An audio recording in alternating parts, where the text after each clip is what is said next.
Hi ಎಲ್ಲರಿಗೂ welcome to our channel Mithun Raj ಅಡಿಗೆ ಮನೆ. ಇವತ್ತಿನ ವಿಡಿಯೋದಲ್ಲಿ ಸ್ಪೆಷಲ್ ಆಗಿ ನಾನು ಪರ್ಫೆಕ್ಟ್ ಆಗಿರುವಂತ ಶೇಂಗಾ ಚಿಕ್ಕಿನ ಯಾವ ತರ ಮಾಡ್ಬೇಕಂತ ಹೇಳ್ಕೊಡ್ತೀನಿ.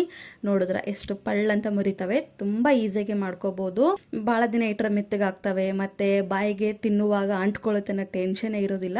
ನಾನು ಹೇಳಿಕೊಟ್ಟಿರುವಂತ ಕೆಲವೊಂದು ಟಿಪ್ಸ್ ನ ಫಾಲೋ ಮಾಡಿದ್ರೆ ಸಾಕು, 100% ಶ್ಯೂರ್ ಆಗಿ ಹೊರಗಡೆ ಸಿಗುವಂತ ಸೇಮ್ ಟು ಸೇಮ್ ಇರುವಂತ ಶೇಂಗಾ ಚಿಕ್ಕಿನ ಮನೇಲಿ ಕೂಡ ಆರಾಮಾಗಿ ಮಾಡ್ಕೋಬಹುದು, ಈಸಿಯಾಗಿ ಮಾಡ್ಕೋಬಹುದು.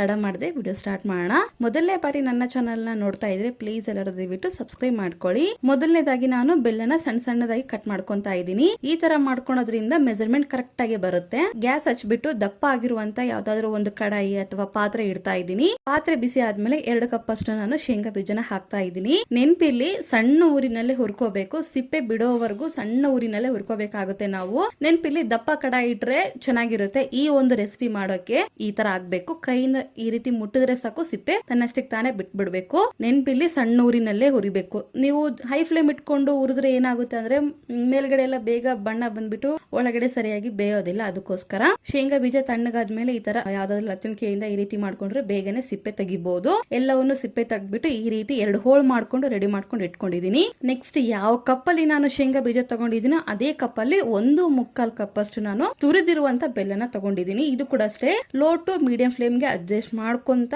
ಟೀ ಪಾಕ ಬರೋವರೆಗೂ ನಾವು ತಿರ್ಸ್ಕೋಬೇಕಾಗುತ್ತೆ. ನೆನಪಿಲ್ಲಿ, ಯಾವುದೇ ಕಾರಣಕ್ಕೆ ನಾವು ಐ ಫ್ಲೇಮ್ ಅಲ್ಲಿ ಇಟ್ಕೊಂಡು ಬೇಯಿಸ್ಕೋಬಾರ್ದು. ಪಾಕ ಆಗೋಷ್ಟ್ರೊಳಗೆ ಬಟರ್ ಪೇಪರ್ ಮೇಲೆ ಒಂದು ಎಣ್ಣೆ ಹಾಕ್ಬಿಟ್ಟು ಅದನ್ನ ಕೂಡ ರೆಡಿ ಮಾಡ್ಕೊಂಡಿದೀನಿ. ನೋಡಿದ್ರೆ ಬೆಲ್ಲ ಕೂಡ ಕರಗ್ತಾ ಇದೆ. ಇಂದ ಟೈಮಲ್ಲಿ ನಾನು ಒಂದು 1/4 ಸ್ಪೂನ್ ಅಷ್ಟು ಏಲಕ್ಕಿ ಪುಡಿ ಕೂಡ ಹಾಕ್ತಾ ಇದ್ದೀನಿ. ನೆಕ್ಸ್ಟ್ 1 ಸ್ಪೂನ್ ಅಷ್ಟು ತುಪ್ಪ, ಸ್ವಲ್ಪ ಅಂದ್ರೆ ಸ್ವಲ್ಪ ಅಡಿಗೆ ಸೋಡಾನ ಹಾಕ್ಬೇಕು.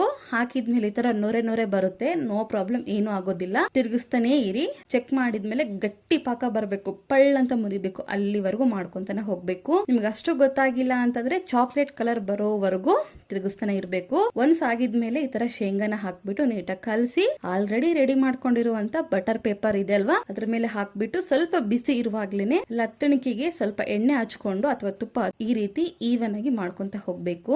ನೆನ್ಪಿರ್ಲಿ, ಎಲ್ಲವೂ ಈವನ್ ಆಗಿ ಮಾಡಿದ್ಮೇಲೆ ಹಿಂದೆಲ್ಲ ಕಟ್ ಮಾಡ್ಬಿಡಿ. ಗಟ್ಟಿ ಆದ್ಮೇಲೆ ಕಟ್ ಮಾಡಕ್ಕೆ ಬರಲ್ಲ. ನಿಮ್ಗೆ ಸ್ಕ್ವೇರ್ ಬೇಕಾ ಇಲ್ಲ ಡೈಮಂಡ್ ಶೇಪ್ ಬೇಕಾ ನೋಡ್ಕೊಂಡು ಯಾವ ತರ ಬೇಕೋ ಆ ತರ ಕಟ್ ಮಾಡ್ಕೊಂಡ್ರೆ ತುಂಬಾ ಸಿಂಪಲ್ ಆಗಿರುವಂತ ಶೇಂಗಾ ಚಿಕ್ಕಿ ರೆಡಿ ಆಗಿರುತ್ತೆ. ಬಟರ್ ಪೇಪರ್ ಮೇಲೆ ಮಾಡೋದ್ರಿಂದ ಸುಲಭವಾಗಿ ತೆಗಿಬಹುದು. ಈ ಪೇಪರ್ ಇಲ್ಲ ಅಂತಂದ್ರೆ ಯಾವ್ದಾದ್ರು ಪ್ಲೇಟ್ ಮೇಲೆ ತುಪ್ಪ ಅಥವಾ ಎಣ್ಣೆ ಯಾವ್ದಾದ್ರು ಹಚ್ಕೊಂಡು ಅಲ್ಲಿ ಕೂಡ ಮಾಡ್ಕೋಬಹುದು. ನೋಡಿದ್ರ ಕಂಪ್ಲೀಟ್ ಆಗಿ ತಣ್ಣಗಾದ್ಮೇಲೆ ಮಾತ್ರ ಅದನ್ನ ಮುರಿಯಕ್ಕೆ ಸಾಧ್ಯ. ಎಷ್ಟು ಸಿಂಪಲ್ ಆಗಿ ಮಾಡ್ಬೋದಲ್ಲ.